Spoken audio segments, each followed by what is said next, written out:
Уважаема госпожо Председател, уважаеми господин Министър, уважаеми колеги! В периода от 2017 до 2020 година, по време на последния кабинет на ГЕРБ, Държавната консолидационна компания ДКК и „Монтажи“ ЕАД получават с няколко решения на Министерския съвет приблизително 1 милиард лева, като тези пари са за извършването на различни дейности: ремонт и реконструкция на язовири, строителство на правителствен комплекс, ликвидиране на последствията от рудодобив и минна дейност, изграждане на авариен водопровод за Перник и други.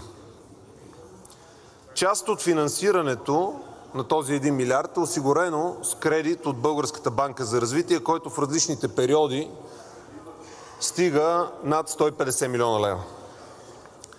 В доклади обаче на Сметната палата, Агенцията за държавна финансова инспекция АДФИ, вътрешен одит на Министерството на икономиката от 2021 година се констатират съществени нарушения на Закона за обществените поръчки, при които огромни суми са раздадени на подбрани фирми без обществени поръчки.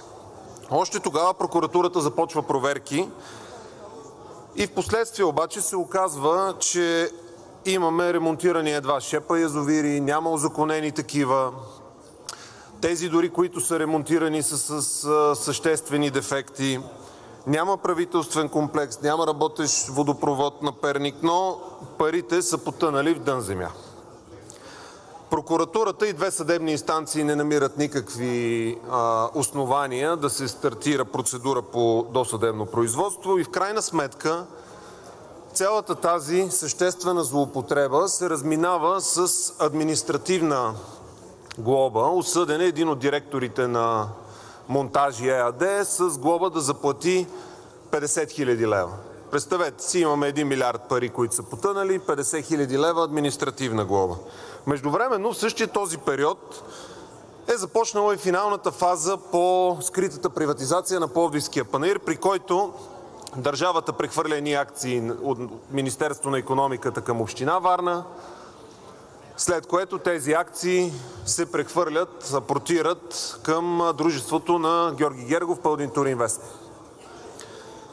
Министерството на икономиката и индустрията под мое ръководство в кабинета Денков предприе редица действия и стъпки, за да бъде защитен държавният интерес и да възстановим каквото е възможно от тези значителни злоупотреби. Блокирахме процеса по овладяване на Пловдивския панаир. Министерството на икономиката и индустрията спечели на първа инстанция делото, с което в крайна сметка съдът обяви за нищожен апорта на акциите от Община Варна към „Пълдин Туринвест“. Успяхме да възстановим над 50 милиона лева от злополучния правителствен комплекс, които бяха възстановени в Министерство в ДКК, в случая „Монтажи“ ДКК. Оттам и ДКК върна един кредит от над 125 милиона лева, за който, забележете, бяха заложени и държавни предприятия. Заведени бяха и редица други дела за възстановяване на допълнителни суми, включително придобити вземания от КТБ над 75 милиона лева, 17 милиона лева остават от правителствения комплекс.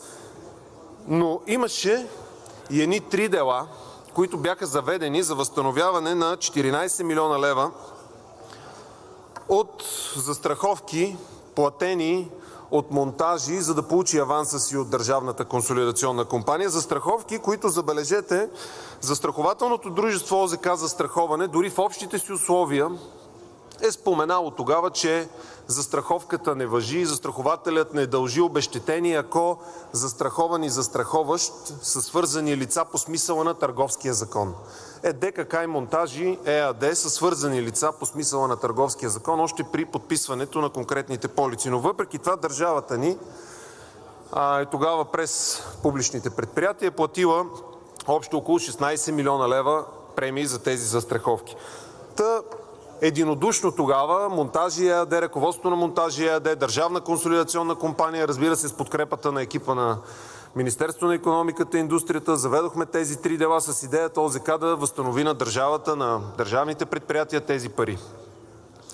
Оказа се обаче, че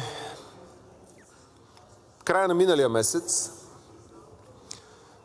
По неясни обстоятелства позицията на държавните предприятия, в случая Монтажи, се сменя на 180 градуса и в крайна сметка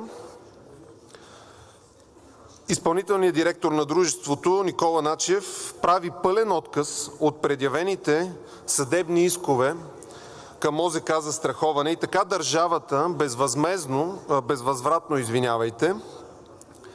губи над 14 милиона лева, които трябваше да бъдат възстановени.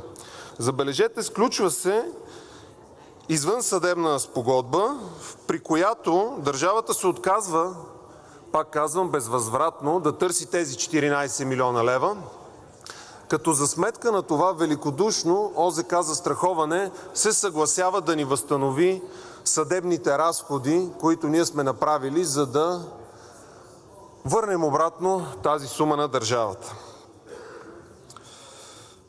Така че ние се отказваме от 14 милиона лева, за да получим обратно 765 хиляди лева.